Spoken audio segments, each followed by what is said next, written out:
এখানকার মা বহু যুগ আগে গোরেন নামক পার্শ্ববর্তী একটি পুকুরের থেকে কাদামাটির সঙ্গে উঠে আসেন।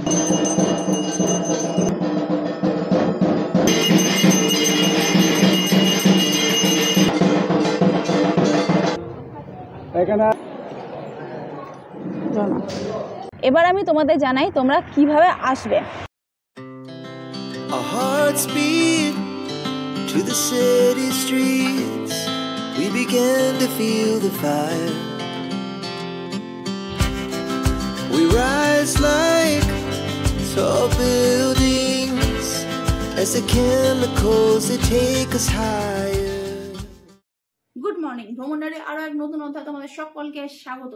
প্রথমেই বলি, শীতলা পুজোর ব্লগটাতে তোমরা আমাকে এত সাপোর্ট করেছো, এত ভালোবাসা দিয়েছো, তার জন্য তোমাদের অনেক ধন্যবাদ। তোমরা এভাবেই আমার সঙ্গে থেকো, আমাকে সাপোর্ট করো। আর আমার হাজবেন্ডের শরীর অসুস্থতার কারণে আমি নেক্সট পুজোর আর কোনো ব্লগ আপলোড করতে পারিনি, যার জন্য তোমাদের সকলের কাছে আমি ক্ষমা প্রার্থী। তো চলো, আজকে আমি তোমাদের নিয়ে যেতে চলেছি দ্বিতীয় দক্ষিণেশ্বর মন্দির দর্শনে। তো কি ভাবছো, কোথায় সেই মন্দির, কিভাবেই বা যাওয়া যায়, কতক্ষণই বা খোলা থাকে? থাকছে এই সমস্ত প্রশ্নের উত্তর এই ব্লগটাতে, এবং আরো থাকছে মন্দির সম্বন্ধে, মা ভবতারিণী সম্বন্ধে আরো নানান কিছু তথ্য। আমি চেষ্টা করব সেই মন্দিরের যিনি পুরোহিত রয়েছেন তার মুখ থেকে কিছু তথ্য জানার। তো আরো একবার এই ব্লগটাতে তোমাদের সকলকে স্বাগত। তো চলো, আর বেশি কিছু কথা বাড়াচ্ছি না, এবার সরাসরি দেখা হবে, কথা হবে তোমাদের সঙ্গে রাস্তায় যেতে যেতে। তো চলো। জয় মা শীতলা, জয় ভোলেনাথ, জয় Bajrangbali.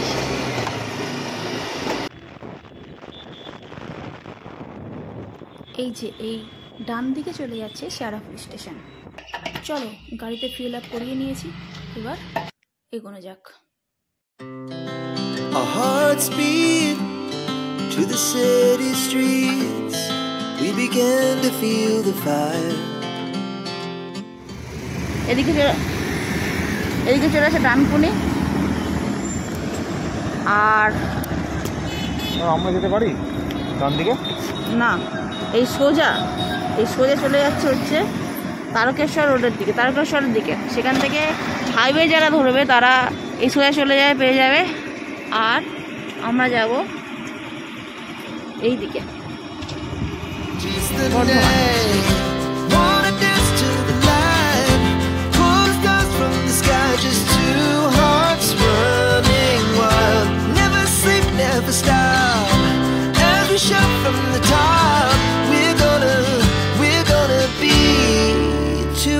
running wild.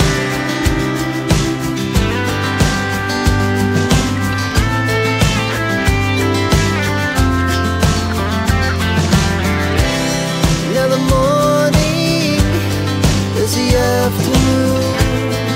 We lay awake in bed.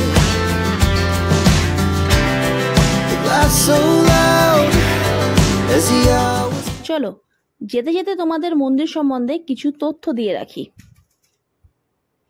অবিকল দক্ষিণেশ্বর মন্দিরের আদলে মাতা ভবতারিণীর মন্দির প্রতিষ্ঠা হয়েছে হুগলি জেলার গুড়াব থানাধীনে বারুল গ্রামে, যা ভক্তদের কাছে দ্বিতীয় দক্ষিণেশ্বর মন্দির নামে পরিচিতি পেয়েছে। এই মন্দিরের অধিষ্ঠাত্রী দেবী মাতা ভবতারিণী। এছাড়াও ভোলা মহেশ্বর, রাধাকৃষ্ণ সহ বিভিন্ন দেবদেবীর মূর্তি পূজিত হয় এখানে।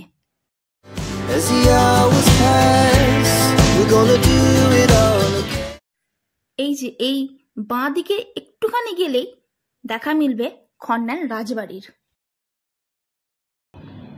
এবার আমি তোমাদের জানাই তোমরা কিভাবে আসবে। ডানকুনি টোল হয়ে 2 নম্বর জাতীয় মহাসড়ক ধরে সিঙ্গুর হিন্দুস্তান হোটেল এবং ভাস্তারা কমলাসাগর মোড় হয়েও আসতে পারো মন্দিরে। আর আমরা যে রোড ধরে এলাম, তোমরা চাইলে সেই রোড ধরেও আসতে পারো। ডানকুনি থেকে একদম সোজা যে তোমার দিল্লি রোডটা চলে আসছে, মগরা ব্রিজ পার করে জিটি রোডে এসে মিশছে, সেইটা দিয়েও চলে আসতে পারো, যেটা তোমার পান্ডুয়া সিমলাগড় হয়ে বইছি।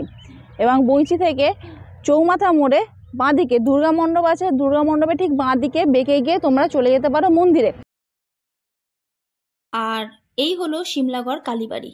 এই মন্দিরের ব্লগ আমি ভিডিও ডেসক্রিপশানে দিয়ে দিলাম, চাইলে একবার দেখে নিতে পারো। আচ্ছা, তো চলো আবার তোমাদের সঙ্গে দেখা হচ্ছে ঠিক বিকালবেলা মন্দিরে গিয়ে।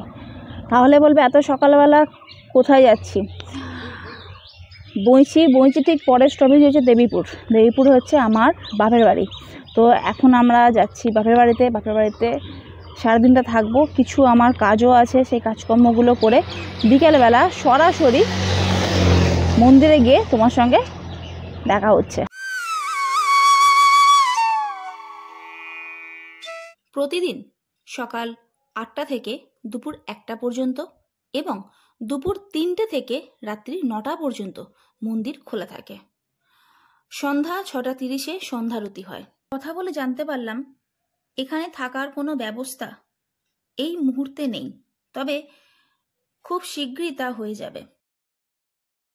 মন্দিরে প্রবেশের আগে বাঁদিকে এখানে হলো জুতো রাখার জায়গা। এখানে জুতো রেখে পাশে কল থেকে হাত ধুয়ে চলো এবার মন্দিরে প্রবেশ করি। আর এখানে মন্দিরে উঠতেই সামনে এরকম দুটো সিংহ মূর্তি আছে, আর সামনেই আছে রাধাকৃষ্ণের মন্দির। বাঁদিকে গেলে এখানে আছে শিবলিঙ্গ ব্ল্যাক কালারের, মাঝখানে আছে মায়ের মন্দির মা ভবতারিণী এবং ওই সাইডে আছে শিবলিঙ্গ হোয়াইট কালারের। আর এদিকে দেখো রামকৃষ্ণ দেব থেকে শুরু করে সারদা মা, বিবেকানন্দ সকলের ছবি রাখা আছে।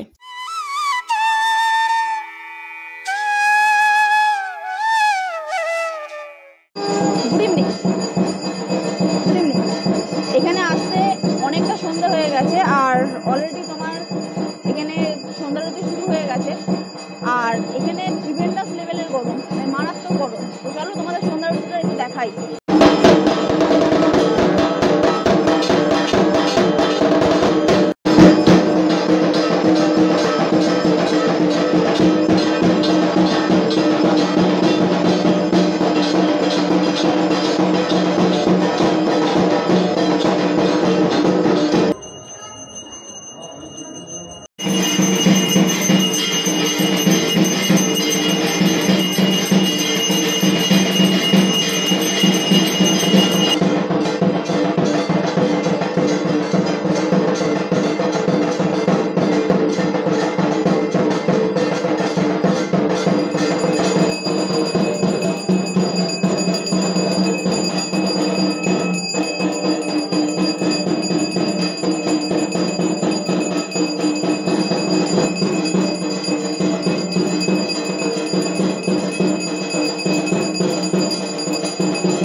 দেখো মন্দিরের ঠিক নিচতেই আছে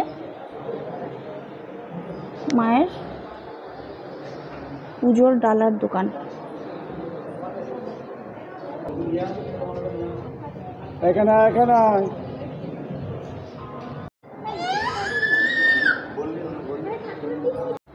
এই যে এইখানটা হচ্ছে মায়ের ভোগ রান্না হয়।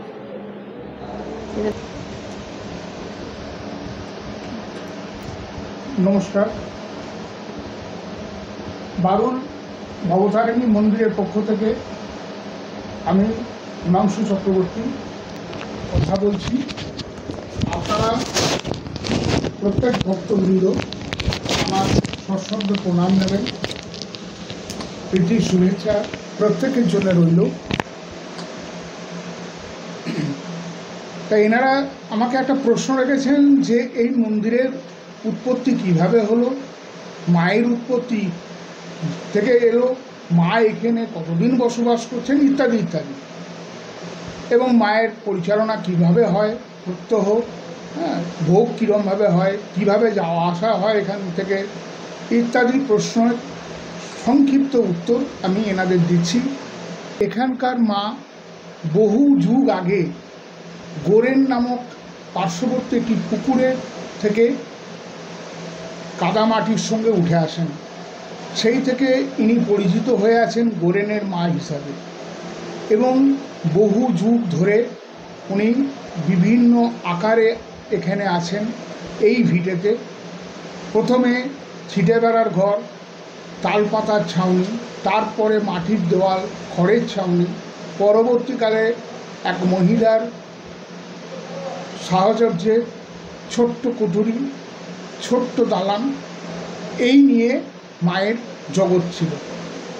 এবং মা বিশেষ কিছু সম্পত্তি তো ছিলই না, পরবর্তী ক্ষেত্রে মা একদম নিঃস্ব হয়ে গেছিলেন, যার ফলে সেই মায়ের এক কুঠুরি ঘরটিও খুব ভগ্নপ্রায় হয়ে গেছিল। কোনো মানুষ সেখানে জোগাড় করা বা পুজো করা, মাকে আহ্বান করা, এই সব জিনিস মানে কল্পনার মধ্যেই করতে পারত না।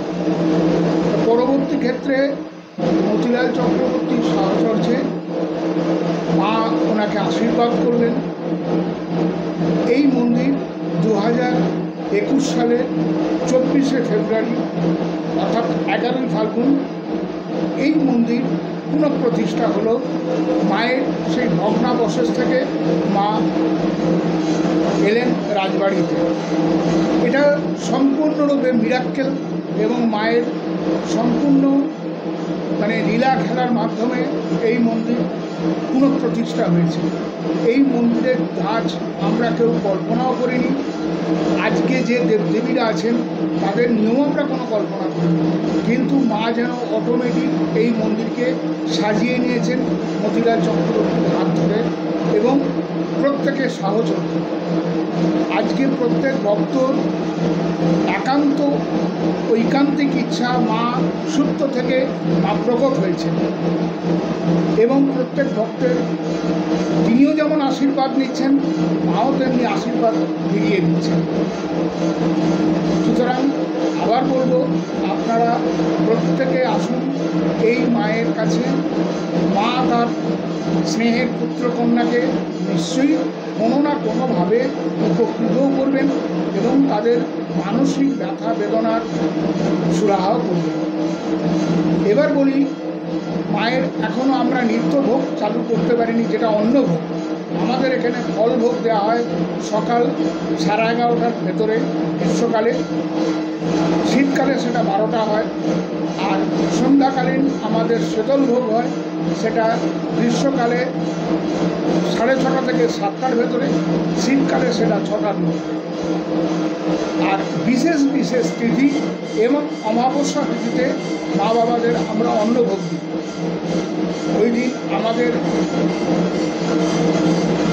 মন্দিরের সঙ্গে আপনারা যদি যোগাযোগ করেন, আপনারা আমাদের ফোন নাম্বার নিয়ে নিন 7699920376। এই নাম্বারে মন্দিরের সঙ্গে সংযোগ করলে আপনাদের বলে দেওয়া হবে কোন তিথিতে বা কোন পর্বে মা বাবার বিশেষ বিশেষ বিশেষ অনুষ্ঠান সূচিত হবে, এবং আপনারা সেই দিন যদি আসেন নিশ্চয়ই আপনারা ভোগ প্রসাদ এখানে পাবেন। এখনও আমরা কোনো কুপন সিস্টেম এখানে করতে পারিনি বা করিও নি। যারা যেটুকু অনুদান দেন, আমরা মাথায় পেতে নিই মায়ের সংসারের জন্য। আর আসা যাওয়ার পথ বলে দিই, যদি আপনারা হাওড়া বর্ধমান মেন লাইন দিয়ে আসেন তাহলে বৈঁচি স্টেশনে নামবেন, বৈঁচি চৌমাথায়, জিটি রোড চৌমাথায় আসবেন। অনেক অটো চলছে, অটো ধরে আপনারা বারুল কালী মন্দিরে আসতে পারেন। যদি আপনারা হাওড়া বর্ধমান কট শাখা দিয়ে আসেন তাহলে গুড়াপে নামবেন। গুড়াপ থেকে 5 মিনিটের রাস্তা হচ্ছে কমলাসাগর মোড়, এবং সেখান থেকে 5 কিলোমিটার দূরত্বে হচ্ছে এই বারুল কালী মন্দির। সবসময় আপনারা বিভিন্ন ভেহিকেল পাবেন। আর সকলকে আমার তরফ থেকে এবং মন্দিরের তরফ থেকে সকল ভক্তবৃন্দ এবং সকল দেশবাসীকে আমার নমস্কার। আপনারা আসুন, মাকে দর্শন করুন। জল আছে যা খাবেন। আমার টিপটা একদম ঘেঁটে গেছে। এ দেখো ঠাকুরের প্রসাদও পেয়ে গেছি। চলো